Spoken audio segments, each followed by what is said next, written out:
Hola hermanos, del día de hoy, 30 de septiembre del 2021, se nos terminó el mes de septiembre, el mes de la Biblia.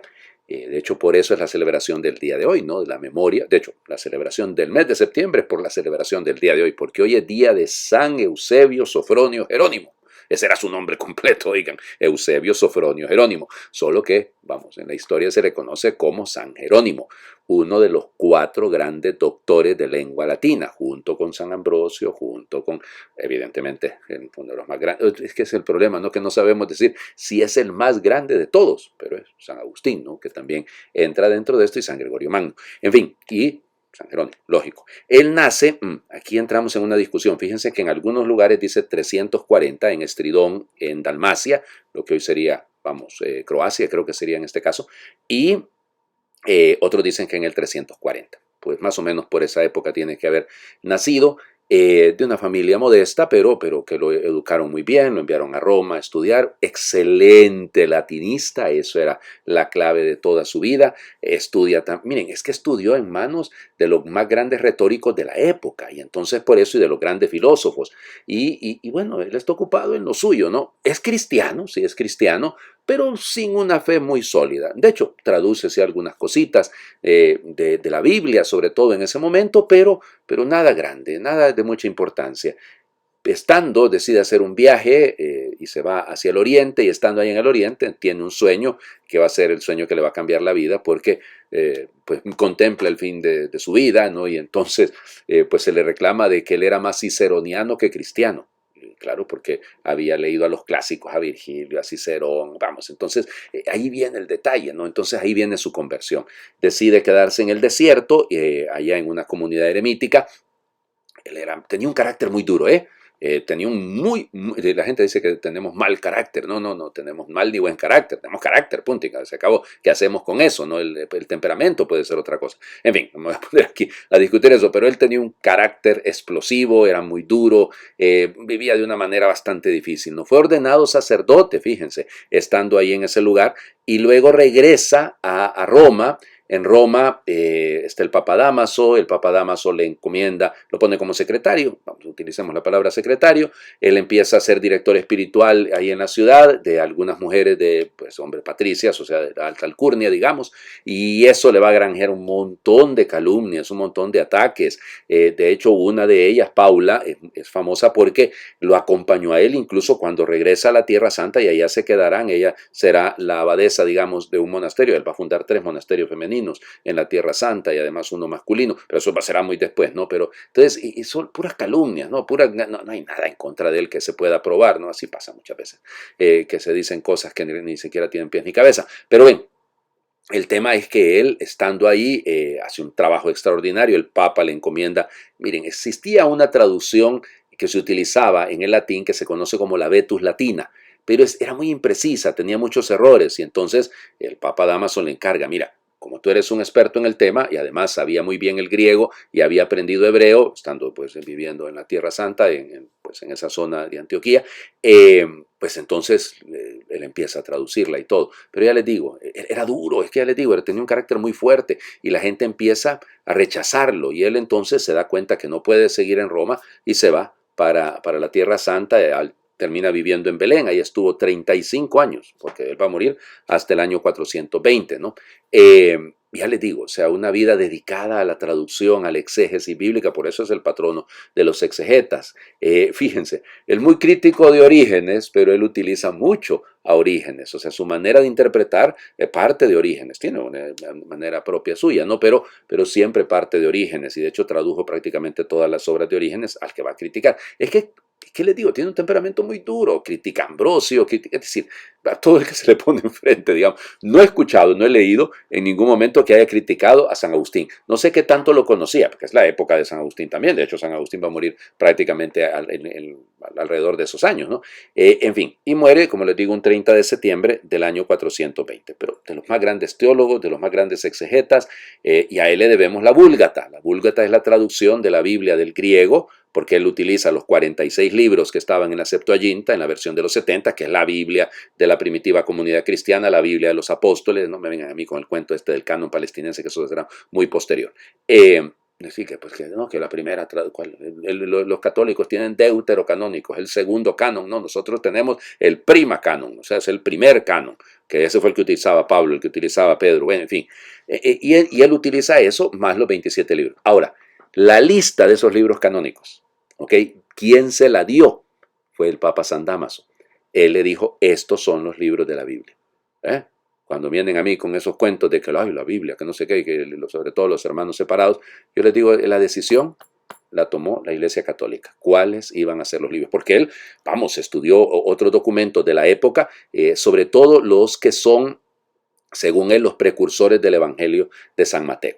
Y por eso los leía y los traducía, bueno, mucho trabajo sobre eso. Perdonen, oigan, y las lecturas de hoy, sobre todo la primera, es tan linda. Solo hoy vamos a leer a Nehemías, creo que mañana ya leeremos a Baruch.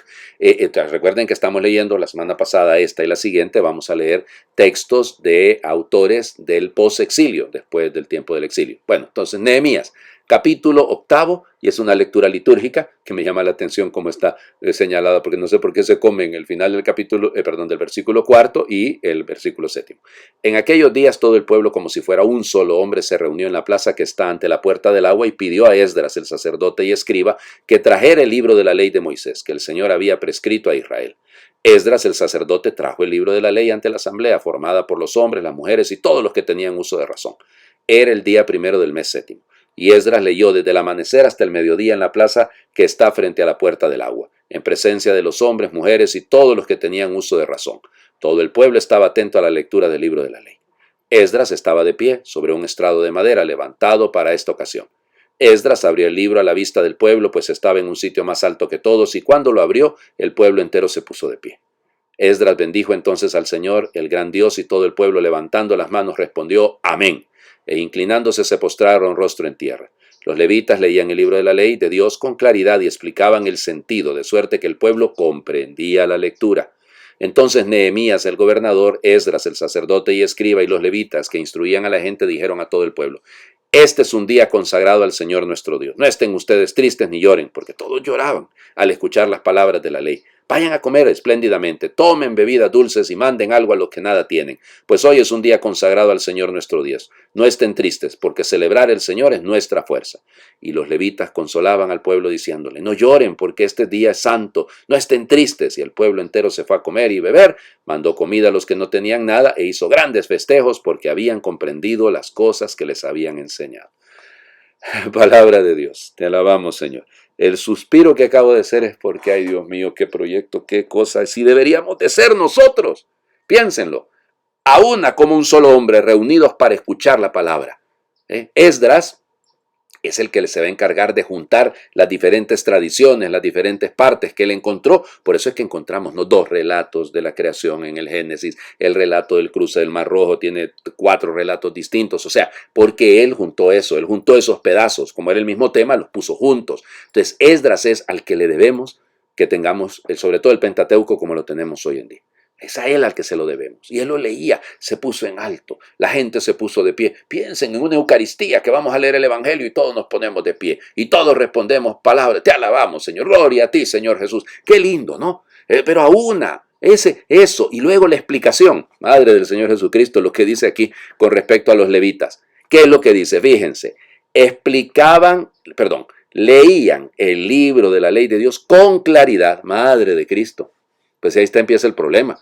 Miren, yo ha habido veces, se lo digo, a lo largo de mis casi 25 años de esas, bueno, ya con el diaconado, hagan de cuenta que ha habido veces que la gente lee una cosa que cuando dicen palabra de Dios yo no contesto, porque no hay claridad. Oigan, hay algunos lectores que no son lectores, son asesinos de la palabra de Dios, criminales. O sea, realmente es una cosa dolorosa. Ya no hay claridad. Y luego, aquí viene la parte nuestra, ¿no? La explicaban, dice aquí, explicaban el sentido, de suerte que el pueblo comprendía la lectura. Madre de Cristo, ya les digo, aquí está la clave. Explicar el sentido, no la literalidad del texto, el sentido. San Jerónimo viene muy bien aquí, porque hay algunos que quieren leer la Biblia así, con unas ojeras, o sea, puesto como que si no quieren ver más allá. Cuidado, hay que leer el contexto, hay que leer el ambiente. Esto es lo bello del texto de la palabra, y luego explicarlo, y entendían. Yo me pregunto, se lo digo con mucha honestidad, cuántas veces, incluso ahorita con ustedes, ¿qué tanto entenderán lo que yo les digo? Oiga? Sí, seamos honestos. O sea, de repente me pongo a hablar un montón de cosas y ustedes dirán, este pobre padre otra vez anda sobrevolando y nunca aterriza. Es probable, ¿no? O sea, es decir, nos pasa esto. Pero luego, la fiesta. Terminan con un banquete. Es lo que hacemos nosotros en la Eucaristía. O sea, leemos la palabra, se explica y luego comemos. Claro, y debería ser una comida, de alegría, un gozo poder llenarnos, no solo de la palabra es un aperitivo, es un abrebocas, pero realmente el alimento que nos constituye como comunidad. Por eso a mí me encanta, yo siempre utilizo esta despedida, no está permitida, ¿no? En lugar de decir pueden ir en paz, a mí me encanta decir la alegría del Señor es nuestra fuerza. Pueden ir en paz. La alegría del Señor es nuestra fuerza. Después de haber escuchado y haber entendido la palabra, claro que hay alegría. Vamos, el Evangelio. Capítulo 10 de Lucas, versículos del 1 al 12.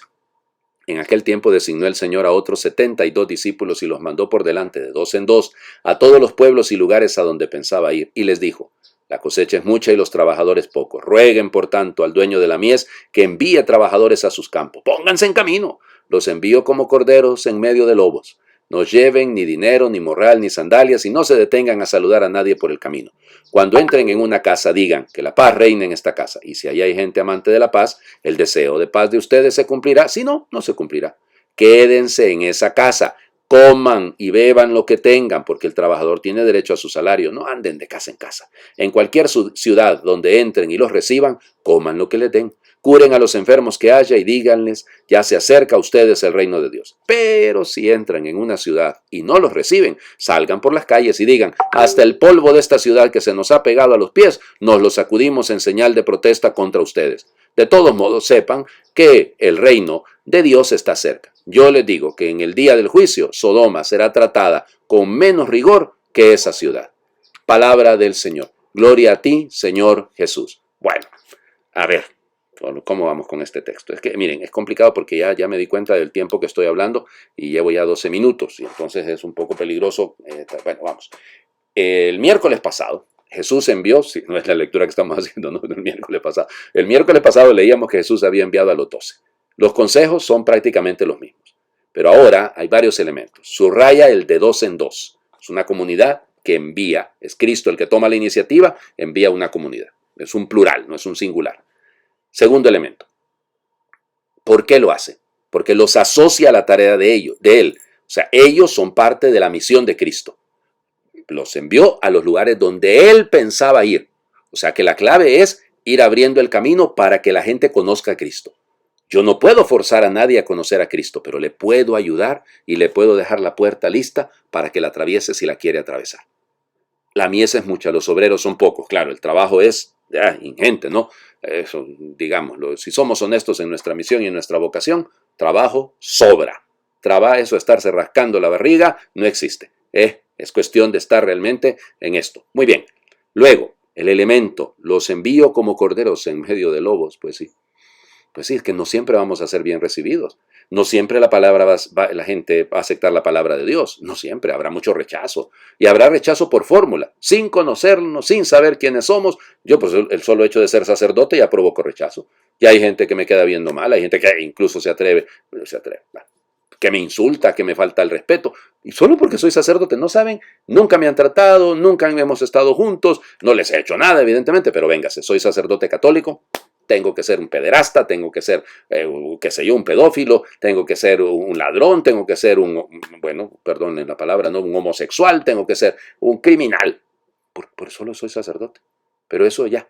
Entonces, hay un montón de lobos. Y luego, seamos conscientes, no poner la esperanza en las cosas materiales. No distraerse por el camino, no andar saludando a todo el mundo. Es una imagen, no es una falta de urbanismo, no es una falta de urbanidad, perdón, no es una falta de sentido de caridad, no, es el hecho de, hombre, hay cosas que debemos concentrarnos en ellas. Y por eso lo importante es el anuncio. El anuncio. ¿Dónde comienza el anuncio? Cuando entren en una casa. No me canso de decirlo porque el Señor habla de las casas. Quédense en esa casa, coman lo que les den. Es que se evangeliza desde la casa, desde la familia. Ahí nace todo. Ahí parte todo. Bueno, hagamos oración. Envíame sin temor que estoy dispuesto. No me dejes tiempo para inventar excusas, ni permitas que intente negociar contigo. Envíame, que estoy dispuesto. Pon en mi camino gentes, tierras, historias, vidas heridas y sedientas de ti. No admitas un no por respuesta. Envíame a los míos y a los otros, a los cercanos y a los extraños, a los que te conocen y a los que solo te sueñan. Y pon en mis manos tu tacto que cura, en mis labios tu verbo que seduce, en mis acciones tu humanidad que salva, en mi fe la certeza de tu evangelio. Envíame con tantos otros que cada día convierten el mundo en milagro. Amén. El Señor esté con ustedes. Les bendiga a Dios por intercesión de San Jerónimo. Y Dios, que es Padre, Hijo y Espíritu Santo, les bendiga y les acompañe siempre. Se nos terminó el mes de septiembre. Mañana, 1 de octubre, bueno, el día de Santa Teresita del Niño Jesús y de la Santa Faz. Además, comienza el mes de las misiones, el mes del Santo Rosario, y es primer viernes. O sea que ya ven ustedes que tenemos tanta cosa linda estos días. Realmente todo es gracia en manos de Dios.